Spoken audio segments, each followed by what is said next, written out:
거룩한 성일에 복말씀에 근거해서 파도여 잠잠하라, 그런 제목의 말씀으로 은혜를 나누려고 합니다. 우리가 이 세상에 살면서 수많은 고난과 파도에 숨 쉴 틈 없이 고난을 받을 때 하나님, 제가 무슨 죄를 지었습니까? 왜 이러시는 거예요? 스스로 자문해 보고 질문을 하게 되는 것입니다. 사람이 평탄할 때는 자기를 되돌아볼 기회가 없어요. 마음이 고통스럽고 고난을 당할 때는 왜 내게 이런 일이 있을까 하면서 자기를 성찰해 보고 반성해 보는 것입니다. 오늘 이 본문 말씀은 시편 42편이지만 다윗시가 아닙니다. 고라 자손의 시예요. 고라가 누구냐? 저주받은 가문이거든요. 그 레인이에요, 레인.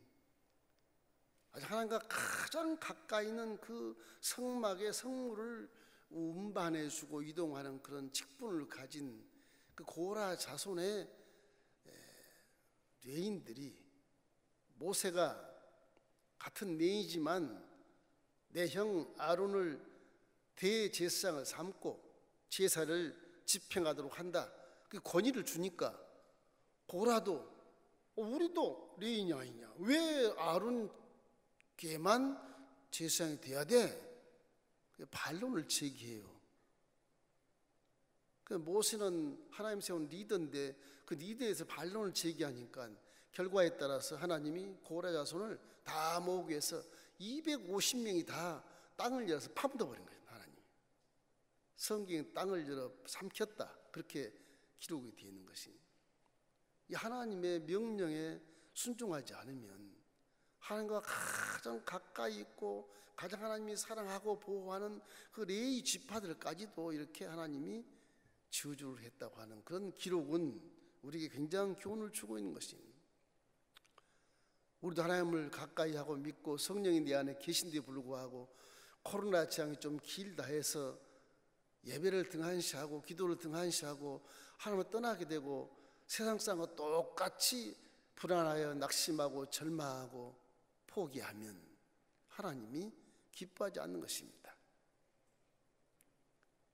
여기에 나온 헬몬산이 나오고 막 그렇습니다. 여기에 이 고라 자손들이, 이 42편은 여러분이 잘 아는 말씀이잖아요. 하나님이여 사슴이 시냇물 찾기에 갈급한 같이 내게 좀 말씀 좀 주십시오.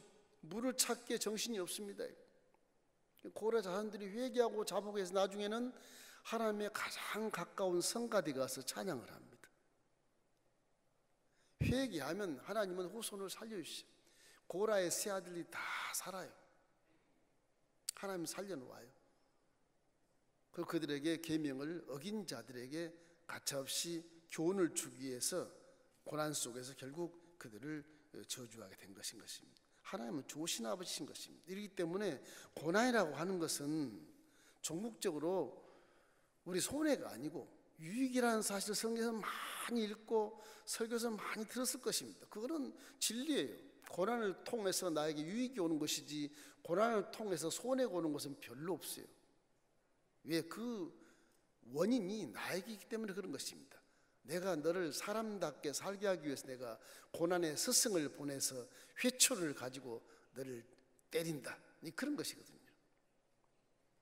이제 참 고난이라고 하는 것이 싫지만 이 고라 자손들이 하나님께 죄를 지어서 그 가문들이 다 땅에 파묻히고 세 아들이 살아서 후손들이 나와서 이방 땅에 사는 것처럼 쫓겨나서 하나님이 어디 가셨나이까, 내 영혼아 왜 이렇게 불안해하는고 하면서 헬몬산에 미산산이라, 근데 미산산 헬몬산의 봉우리 얘기하는 거예요.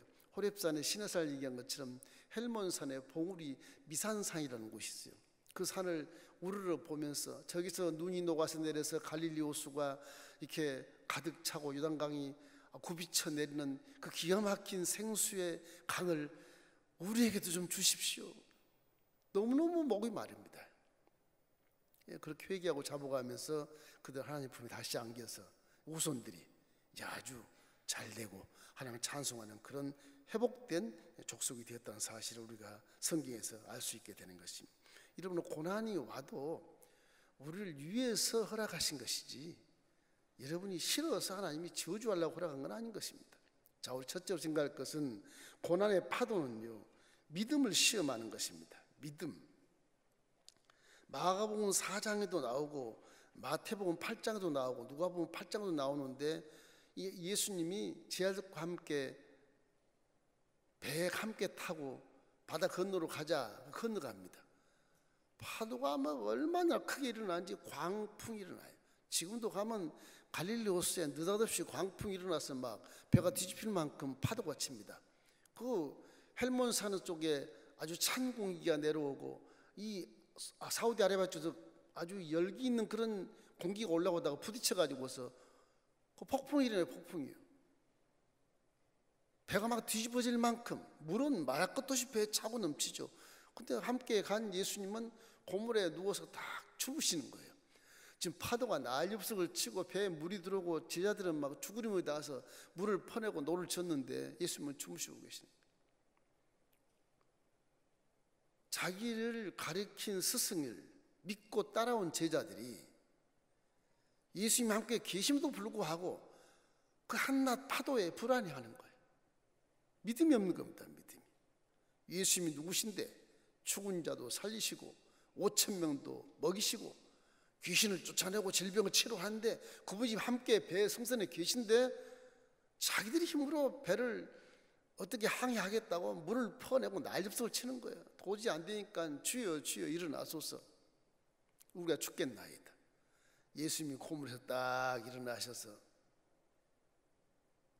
바람아 바다야 잠잠할지어다, 그 말 한마디에 바다가 고요해지고 잠잠해져서, 그래서 순풍에 노들란 듯이 목적지를 향해서 항해하게 되는 것입니다. 우리도 지금 성령이 여러분과 제 안에 계신데 몰라, 내가 이걸 해결하려고 애를 쓰다 보면 죽게 생겨요. 항상 믿음이라는 것이 내 안에 내가 혼자 사는 것이 아니고 하나님의 아버지 영 성령이 나를 품에 안고 계시고 십자가 대속을 자꾸 바라봐야 되는 것입니다. 십자가의 복음을 잃어버리면 내가 절망해버려요. 내 영혼을 어찌하여 낭망하고 낙심하고 불안하여 하는고, 그러다 그냥 좌절해버리는 것입니다. 무슨 폭풍을 만나든 어떤 문제를 만나도 내 안에는 성령이 계신다. 십자가를 바라보자. 십자가는 틀림없이 이 세상 모든 파도들을 다 이길 수 있다고 말씀했으므로 십자가를 통해서 죄로 떠나들은 모든 파도는 나하고 상관이 없다. 나는 부유할 것이고 영혼이 잘 될 것이고 건강할 것이고 영생으로 들어가는 천국 시민권을 갖고 있으므로 세상 물질 세계가 나를 엄몰할 수 없고 나를 죽일 수 없다. 나사렛 예수 명하노니 파도야 잠잠할지어다. 그게 명해야 되는 것입니다. 고난은 그런 것을 훈련시키기 위해서 스승으로 하나님이 우리를 자꾸 이렇게 훈련시키고 연단시키고 가르쳐주시고 깨닫게 해주시는 것입니다. 예수님이 어찌하여 믿음이 없느냐 그렇게 말해요. 내가 너희도 함께 타고 있는데 어찌해서 한낱 물질 세계의 풍랑을 가지고 그렇게 두려워하고 그렇게 불안해하고 죽겠다 그러냐, 어찌든 믿음이 없냐, 나하고 지금 동고동한 지가 몇 년이냐 말이지, 의미 없냐 그래. 내가 하는 기적을 보고도 못 믿겠냐는 거죠. 그 현실만 바라보는 거예요. 한 배에 주님이 계심을 불구하고 잊어버리고 파도를 바라보고 무서워서 현실을 바라보는, 문제를 받아보면 믿음이 사라져버린 것입니다. 폭풍을 바라보고 내 이런 풍랑을 바라보면 저 폭풍과 풍랑이 나를 다 뒤집어 씌울 것 같아서 두려워 떠는 것입니다. 그러나 내 안에 지금 예수님께 그때 눈 딱 감아버리면 돼요. 눈 감고 그래 폭풍과 달려와라, 난 예수님과 함께 있다. 그런 폭풍이 지나가고 말 것이거든요. 믿음은 그런 것입니다. 하나님이 책임져 주시는 것입니다. 이 때문에 성령님과 함께 계시니 담대한 믿음으로 풍파를 이겨내야 되는 것입니다. 이래서 고난은 믿음을 시험하고 우리 마음을 믿음을 점검하고 기도해서 깨닫게 만들어주는 거예요. 하나님 안 믿는 자들에게도 이 고난은요, 지난날 되돌아보게 하고 성찰하게 하고 반성하게 해주는 것입니다. 예수 안 믿는 자가요, 고난 한번 당하면요 더 멋있게 깨닫는 분이 꽤 있어요. 이렇게 살면 안 되겠구나. 예수 안 믿어도 내가 바른 길을 걸어가야 되겠구나. 그리고 물질 세계에서 지혜를 가지고 서로 부딪히지 않고 거치지 않게, 전쟁하지 않게 살아가는 지혜로운 자도 있다고요. 그분은 물론 지옥불에 가겠지만 그런 머리를, 지혜를 가지고 사는 사람도 있다. 근데 예수 믿은데 그런 지혜를 갖지 못한 자도 많단 말이에요.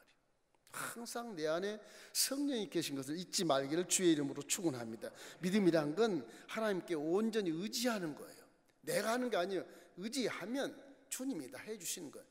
주님이 의지하면 네 손으로 이 일을 해라, 저 일을 해라, 네 발로 저쪽으로 가라, 이쪽으로 가라 명하시고, 네 눈으로 보고 분별하고, 네 눈을 통해서 듣게 하고, 귀를 통해서 듣게 하고, 마음을 깨닫게 해주셔서 승리의 길로 온전케 인도해 주시는 것입니다. 그러니까 수영과 똑같아요. 수영하는 법이라는 게 내 몸을 온전히 물에다 다 의지하면 뜹니다. 전 수영 잘하거든요. 안 배웠어요. 저는요. 시골에서 그냥 저수지에서 뭐 놀다가 수영이 되는 거예요. 스스로 되는 거예요. 뭐 풍랑이 쳐도 저는 수영 잘합니다. 갈릴리오스 때도 수영 잘했어요. 이태리 사람하고 같이 수영 되어버렸어요. 근데 이게 수영이라는 건 온몸을 다 의지해버리면 떠요. 이게 한 3분의 1은 뜹니다. 숨을 쉬고 겁을 먹어 쏙 가라앉는 거예요. 이게 믿음도 똑같아요. 요동하는 물결같이, 그런 말 있지 않습니까? 이 하나님께 의지해버려야 내가 살지, 내가 살려고 발버둥치면 더 물속 깊은 수장이 되는 겁니다. 그러다 그냥 숨 막혀 죽는 거예요. 그러니까 수영 못한 사람은 숨이 막히고 물을 막고 먹고 막 그래요. 그래서 그냥 가라앉는 거예요. 이게 믿음도 똑같아요. 두려워하면 바닷물을 마시게 돼 있어요. 두려워하면 숨을 못 쉬어. 그래서 죽는 거예요. 그냥 좌지로 죽어버리는 거예요. 항상 내 안에 성령이 계신 걸 믿고 십자가 대서 보면 자꾸 바라보시기를 주의 이름으로 축원합니다. 성경은 최고로 고난도의 고난을 받은 자가 딱 한 분 계신데 그분이 욥이라는 분이에요. 이 욥은요, 하나님을 믿어가지고 거부가 되는 체험을 한 사람이 이 사람이에요. 이 체험신앙이 얼마나 중요한지 몰라요. 체험신앙을 하면은 어떠한 연단과 고난이 와도 내가 체험을 했기 때문에 아니야, 하나님 나를 이기게 하셔. 그 담대한 배짱이 있어요. 이게요. 믿음을 지킬 수 있는 그런 의지가 있다고. 체험을 안 하니까 두려워해서 넘어지는 것이지, 욥같이 체험한 딱에 거부가 돼서 그분이, 그럼 믿음으로 거부된 겁니다. 동방우수 땅에 이 사람은 성경이 말하는 하나님을 경외하고 악에서 떠난 자고 온전한 자래, 그렇게 말해요. 욥을 그렇게 말해요. 노아처럼 그렇게 말해요. 하루는 마귀가 하나 앞에 가서 하나님, 욥이 하나님을 섬기고 경외하는 것은 욥에게 하나님 복을 많이 줘서 그렇지요. 뭐 복 뺏어 보십시오. 제가 하나님 저주하고 욕하고 도망갈 겁니다. 그래 이놈아, 네가 한번 생명을 해야지 말고 시험 한번 해봐라. 나를 배반하는지. 옳다 좋다. 마귀는 막 춤을 추며 내려가거든요. 욥에 가면 하루 아침에 막 그냥 세 떼를 합해서 쇠정도를 죽이고 낙타와 나귀와 말 다 뺏어가고 전 재산을 막 통 쓸어가는 그런 이방인들이 와서 다 쓸어가는 거예요. 종들도 죽이고. 그뿐이겠습니까? 들판에서 막 불이 떨어져가지고 태풍이 있는데 그 폭풍이 10자녀가 잔치를 베푸고 있는데 집 내 모퉁이 기둥을 내리치니까 집이 폭삭 내려앉아가지고서 몰살해버려요. 몰살. 그뿐이겠어요? 마귀가 그냥 생명은 해야지 않대. 악창이 나게 해서 온몸이 막 가려서 못 견디고 기와장으로 막 끓고 피수행가 되고, 이건 거지도 그런 상거지가 없고 하루아침에 아주 재산 다 뺏기고 자식 다 잃고, 이 부인은 욕하고 죽으라 그러고 도망가 버리고, 자기는 악창이 나서 그냥 죄를 뒤집어 쓰면서 귀화장으로 막 몸을 그려서 피수행가 되고, 그런 최고난도의 이 고난을 당하는 거예요, 욥이. 그런데 그 욥의 입에서 나온 말이 우리에게 엄청난 충격을 주는 겁니다. 욥기서 1장 20절 21절 말씀 이렇게 나와요. 욥이 일어나 겉옷을 찢고 머리털을 밀고 땅에 엎드려 예배하여 이르되, 예배합니다. 내가 못해서 알몸으로 나왔사온즉 또한 알몸이 그리로 돌아가올지라. 주신이도 야외시요 거둔시도 야외 오시니 야외의 이름이 찬송을 받을지어다. 마귀가 막 두때 셋때 그렇게 공격해서 아주 만신창되게 만들어놨는데도 욥의 입에서 그런 말이 나오는 거예요. 마귀가 혼비백산 도망가는 겁니다. 뭐 이런 자가 어디가 있어. 진짜 믿음이 좋구나. 하나님이 그 욥에게 너를 나쁘게 정죄했던 친구 세 놈이 제일 친하다는데 너한테 이러하러 왔다가 네가 욥아 내가 친구지만 어쩔 수 없어. 네가 죄를 지었으니까 이런 현상이 벌어진 거지. 죄가 없는데 하나님들을 괜히 이렇게 저주를 하겠냐. 회개해라. 야, 나 죄 안 지었거든. 그래도 임마 회개. 네가 모르는 거야. 회개. 새로운 막 이중 삼중으로 막 정죄하고 비판하고 판단하는 겁니다. 화가 나가지고 나는 죄가 없단 말이야. 하나님이 내 마음을 아셔. 막 이렇게 이제 하니까 하나님이 개입을 하는 것입니다. 욥아, 소리를 죽여라. 저 시내를 봐라. 악어가 있지. 그래요. 욥도 이제 화가 난 거지. 악어가 너보다 힘이 세냐 적냐? 악어가 나보다 힘이 세죠. 그렇지. 하만은 어떠냐? 하만도 나보다 힘이 세죠. 그거 누가 만들었니? 뭐 하나님 만들었죠. 그럼 네가 나한테 지금 대드는 거냐? 그렇게 말씀한 겁니다. 그래서 욥이 그 큰 소리 쳤던 것을 회개하는 거야. 하나님 앞에서 한가하고 큰 소리 친 걸 죄로 여기는 거예요. 저도 이 대목에서 할 말이 없습니다. 얼마나 하나님과 싸우고 막 한겠는지. 싸운 것도 아니지. 불평하고 막 투덜거리는 것이지. 이 자식이 언제 조용해질려나 싶을 정도로 연단도 후덕이 맞았지만 결국엔 깨닫는 것이 아이고 하나님 앞에는 찍소리 못하겠다. 이건 뭐 하나님 그냥 멋대로 하십시오. 엿장수 마음이라는데 하십시오. 그런데 나중에 그러고는 회개하고 끝나는 거예요. 100번 쏴도 100전백패. 잔인할 만큼 100전백패. 우리 하나님 왜? 저를 믿음을 성장시켜서 성도들을 잘 인도하라고. 그것이 결과예요. 그것 때문에 저를 막 뒤지고 엎어 난리 난 게 그렇게 된 겁니다. 욥기서 23장 10절 말씀 항상 기억나죠? 그러나 내가 가는 길을 그가 아시나니 그가 나를 단련하신 후엔 내가 순금같이 되어 나오리라. 저 한 가지 끝이, 저 한 가지 목표가 우리 은혜가 되는 것입니다. 사람 어쩔 수 없어요. 하나님이 개입하면 항상 회개해야 돼. 회개가 가장 급선무예요. 그래서 우리가 극심한 고난 중에도 흔들리지 말고 욥과 같이 믿음을 가지고 남을 용서하고 친구도 용서하고 끝까지 내 안에 믿음을 가져야 됩니다. 코로나 이거 잠깐 있다 해도 이런 믿음을 흔들리지 않게 하십시오. 굳건하게 하시고 성령님과 함께 동행해서 이 난관을 우리가 욥처럼 체험한 자처럼 우리가 믿음을 굳건하게 지키고 지조를 지켜서 축복을 갑절로 받기를 주의 이름으로 축원합니다. 둘째 생각할 파도는요, 인생을 깨닫게 하는 것입니다. 이 왜 우리가 고난을 당해야 하느냐의 질문의 답은요, 너를 깨닫게 하기 위해서, 너를 어른스럽게 하기 위해서, 네가 사람답게 살게 하기 위해서 고난을 허락하시는 거예요. 지금 사람답지 않습니까? 아직 멀었다. 하나님 우리 선택하신 이유는요, 연약함을 깨닫게 하기 위해서 선택했다고 해도 과언이 아니에요. 인생이 뭔지 모르고 어디서 왔는지도 모르고 어떻게 산지도 모르고 어디로 간지도 모르고 그런 인생을 깨닫게 해서 육체와 마음에 충격을 주므로 육체와 마음이 어이쿠 뜨거라 아이고 아파라 그러고 다시는 그런 일을 저지르지 않도록 만들어주는 것이 바로 고난이고 선생인 거예요. 선생. 우리가 잘났기 때문에 선택한 것이 아니고 어떻게 보면 못났기 때문에 선택한 것이. 그래서 고린도전서 1장 20절 29절 보면 막 속이 상할 때도 있어요.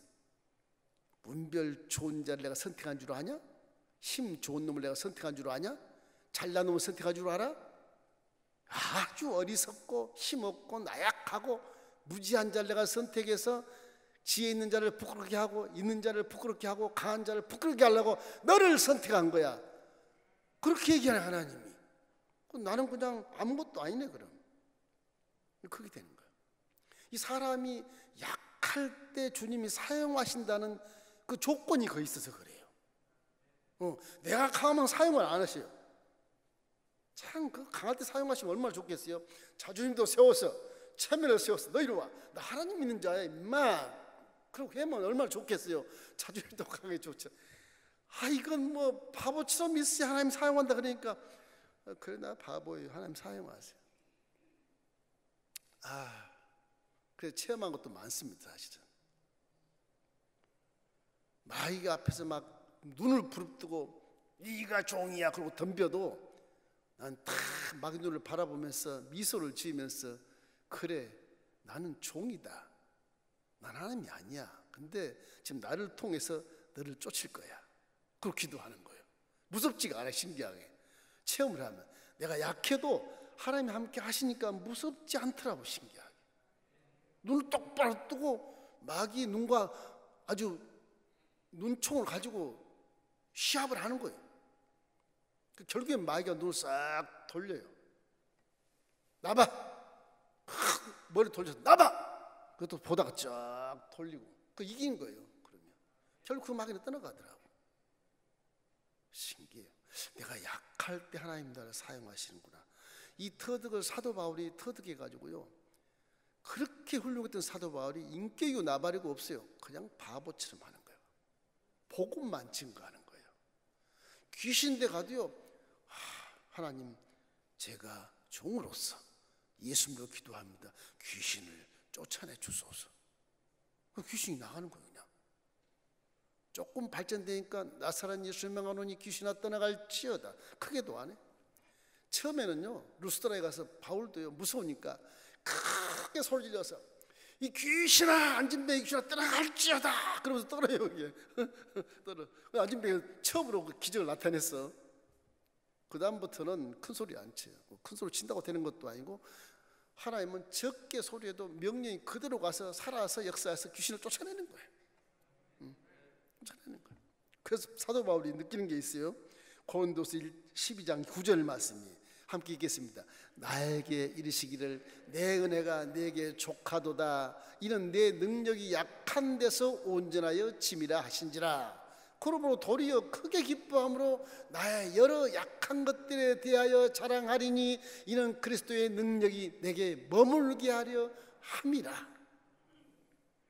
군대 가면요 전부 스카이 대학 나오고요, 군대 가면 집에 전부 송아지가 다 있어. 군대처럼 거짓말한 데가 드물 겁니다. 아마 신상 파악이 안 되니까 그래요. 그저 21살 돼서 군대 갔으니까 하는 얘기지. 글쎄 옛날에 본 적도 많이 따졌는데 요즘 그런 것도 안 따져요. 누가 잘 살고 누가 학력이 어떻고 몰라요. 전부 거짓말로 속이는 거예요. 그 사회에 그 살아가는 생존 경쟁의 그런 모습을 딱 볼 수가 있어요. 여자는 없어 전부 남자만 있잖아요. 여군도 여군만 여자만 있겠지만 보면은 자기 자존심을 세워서 내 체면을 해서 우리 가문의 뒤에 금송아지를 갖고 있고 장관인데 우리 삼촌이고 어쩌고 이렇게 해서 군대 가면 다 속여요. 제대하고 내려보면 황당해요. 그렇게 내가 믿었고 존경했던 사람이 이건 사는 꼬라지가 뭔지 모를 만큼 실망 이만저만이 아니에요.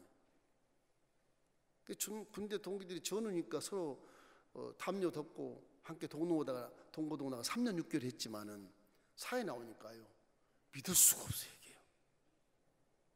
그래서 저는 군대 동기들 다 친구 안 합니다. 미안합니다.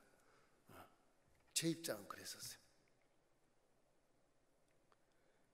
이 약한 것이 오히려 하나님께 가까이 가게 하고 그것이 오히려 내게 하나님의 능력으로 도구로 사용하는 거예요. 교회 와도 교회에서 무슨 신상 파악을 합니까?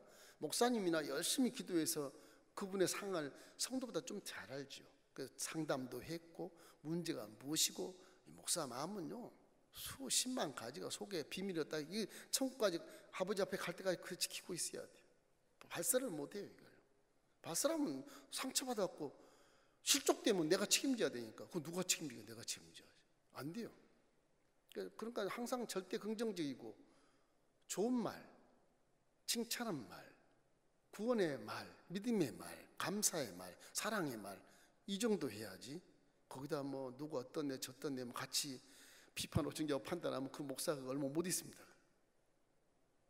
가끔은 하도 못 깨달으니까 야단을 치기도 하지만 그 야단도 하나님이 당신을 복을 주기 위해서 하는 것이니까 오해하지 마라, 그렇게 치는 것이거든요.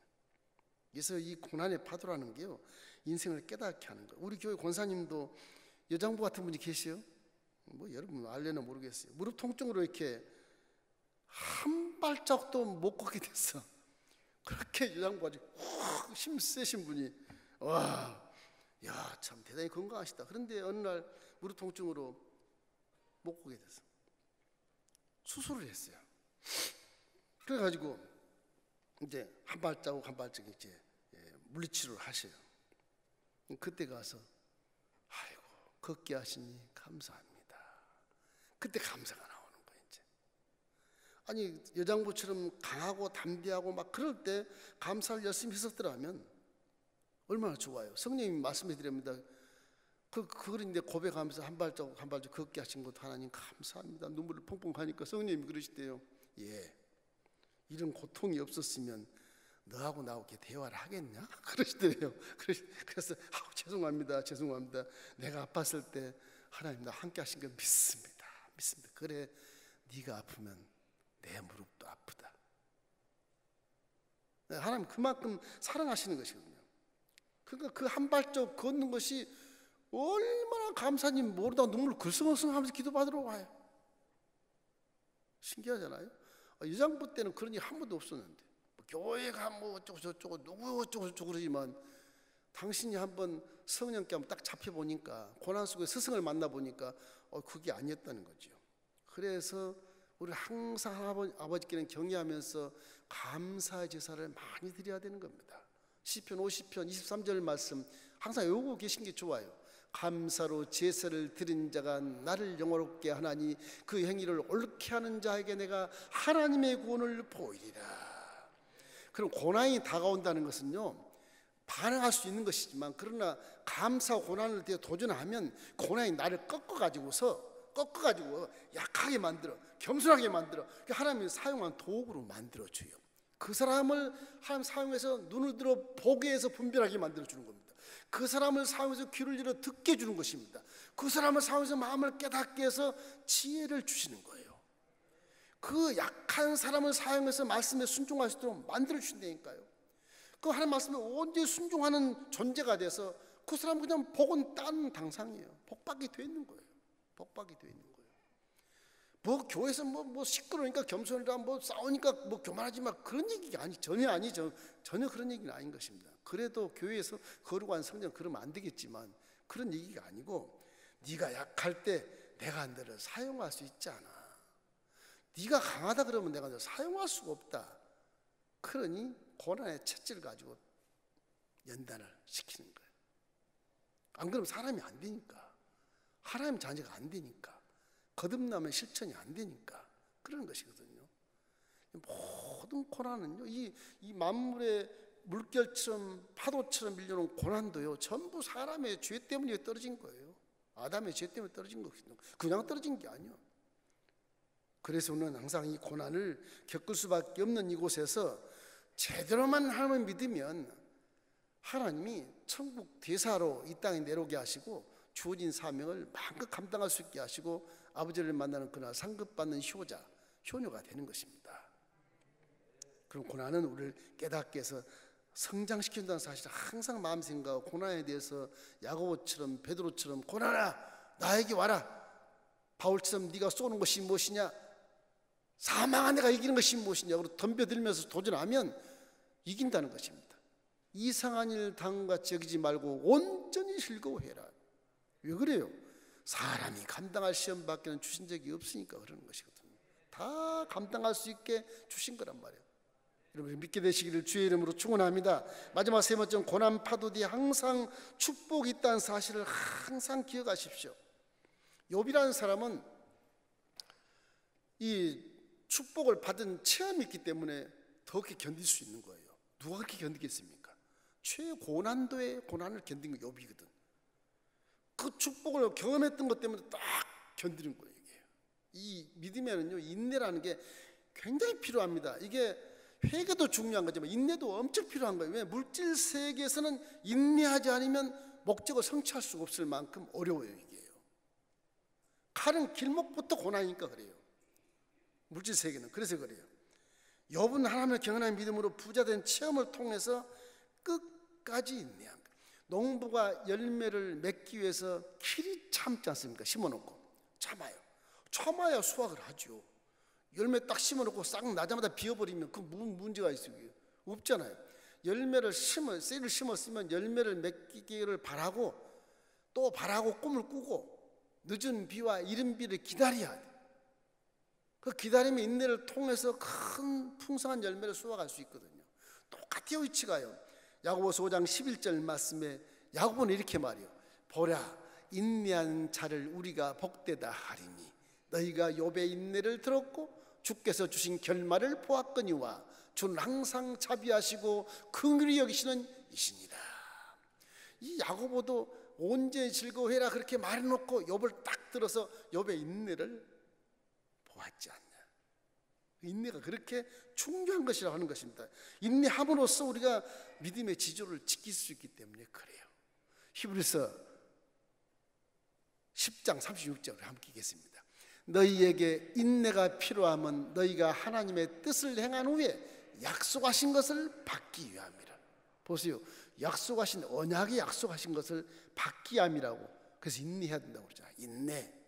아멘자로 참을인자는 3번 쓰면 뭐 복이 온다 그렇게 얘기하는데 성경에 있는 말을 본따서 하는 말이에요. 인내하는 것이 그렇게 하나님의 역사를 이룰 수 있는 좋은 통로가 된다는 것입니다.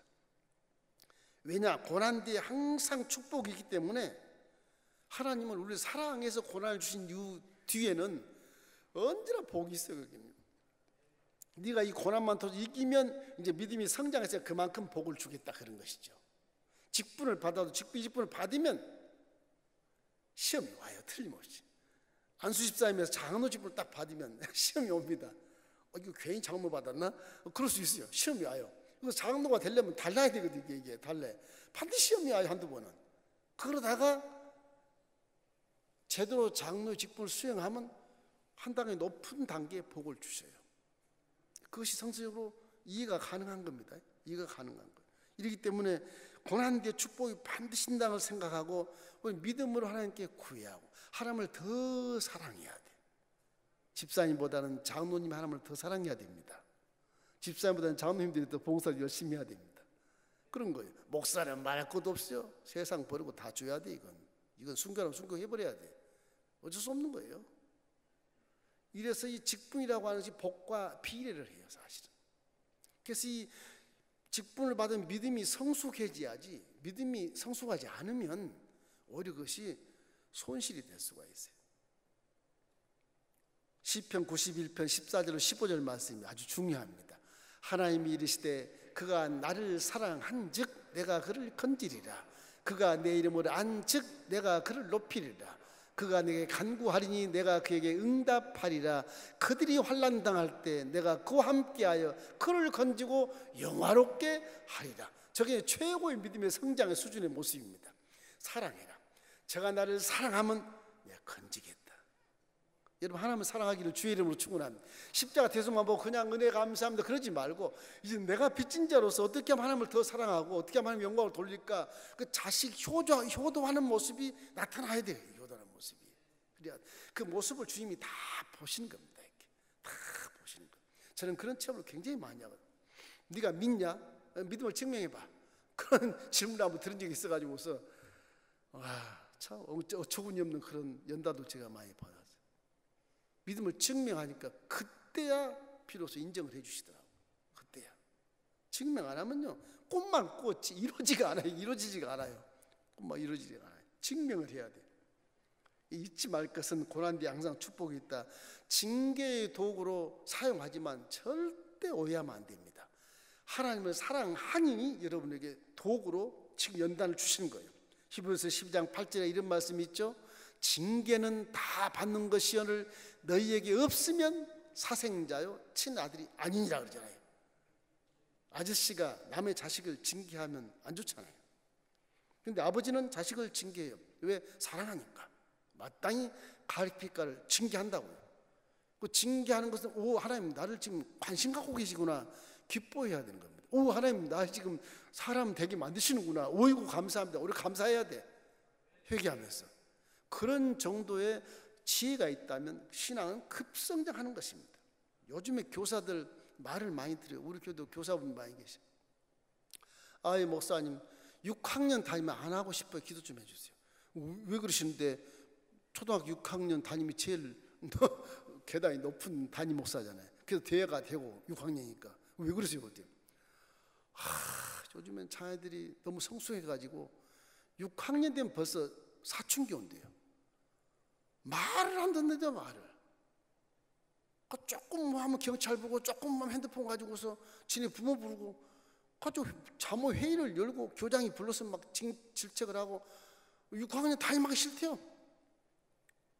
그런 세계가 돼 있어요 지금. 이 징계를 무슨 자식을 죽인 거로 생각하는지 몰라도 저만 해도 나이는 많지 않지만 저만 해도 학교 다닐 때 우리 담임선생님이 국민학교 때 몽둥이 들고 들어와요. 딱 수업할 때 교재 하나고 몽둥이 딱 들고 딱 들어와 뒷짐지고 저 몽둥이 맞으면 죽는 거지 이게. 부들부들 떨면서 정신을 차리고 공부하거든요 그게. 응?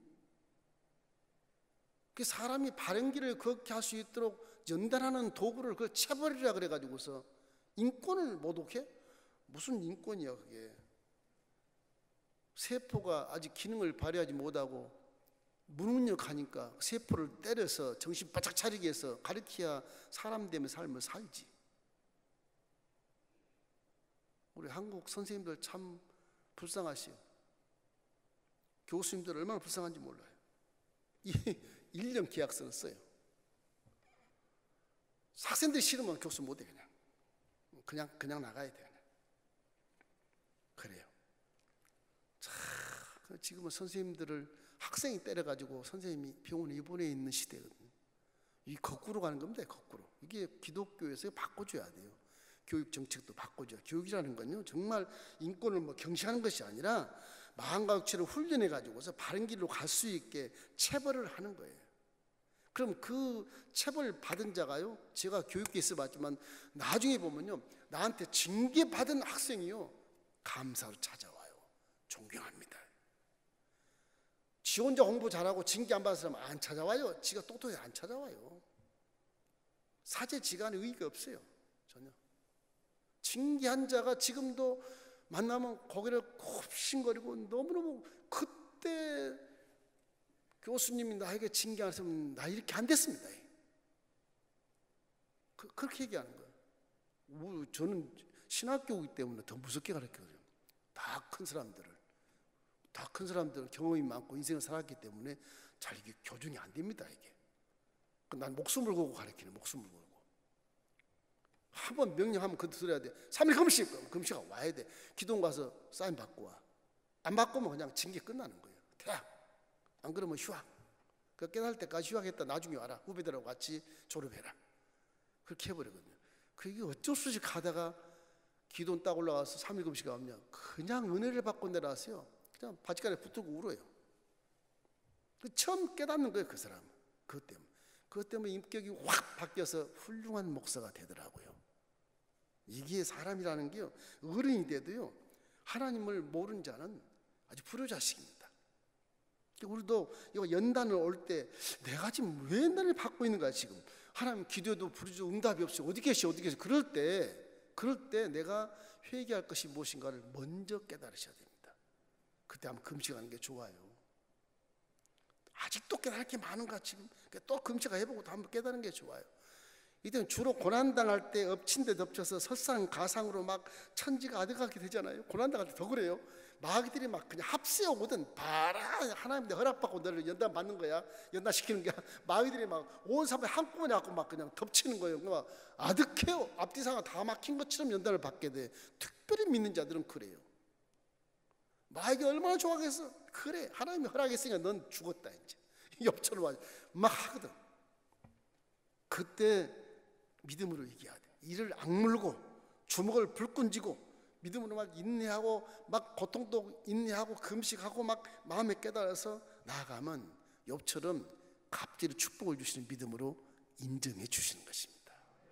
이러할 때 세상 파도가 난리를 치고 코로나19 파도가 난리를 쳐도 우리의 믿음은 하나님이 함께 계시기 때문에 마음을 단단히 먹고 믿음의 지조를 지키고 성경과 함께 나아가면 여러분 입술에 나오는 말씀이 하나님의 말씀이 돼서 세상의 파도를 잠잠케 할 수 있다고 하는 것을 항상 믿으시기를 주의 이름으로 축원합니다. 어떻게 그럴 수 있을까? 그렇게 해서 돼요. 사도 바울이 그걸 수없이 그렇게 말해요. 수없이. 하나님 말씀은 지금도 살아서 운동력이 있어서 우리의 인생의 좌우의 날성검이 돼서 우리 혈과 영과 및 관절과 골수를 찔러 쪼기까지 하고 우리의 마음의 생각과 뜻을 판단하고 계시는 것입니다. 지금도 하나님은 살아 계십니다. 그래도 하나님 말씀은 지금도 살아서 움직이고 있고 화살처럼 돌아다니는 것입니다. 여러분 기도한 말씀이 화살처럼 돌아다니고 어디 가서 그놈한테 꽉 박히면 응답받는 거예요. 할렐루야. 지금도 말씀을 살아있다고 제가 기억하고 하나님 여러분을 항상 사랑하시기 때문에 돕기위해서 연단을 허락하신 것이니까 마귀는 좋아서 우리를 덤벼오지만 그래 우리 믿음으로 다 이길 수 있는 연단이기 때문에 여러분 승리하기를 주의 이름으로 축원합니다. 하나님이 도와주십니다.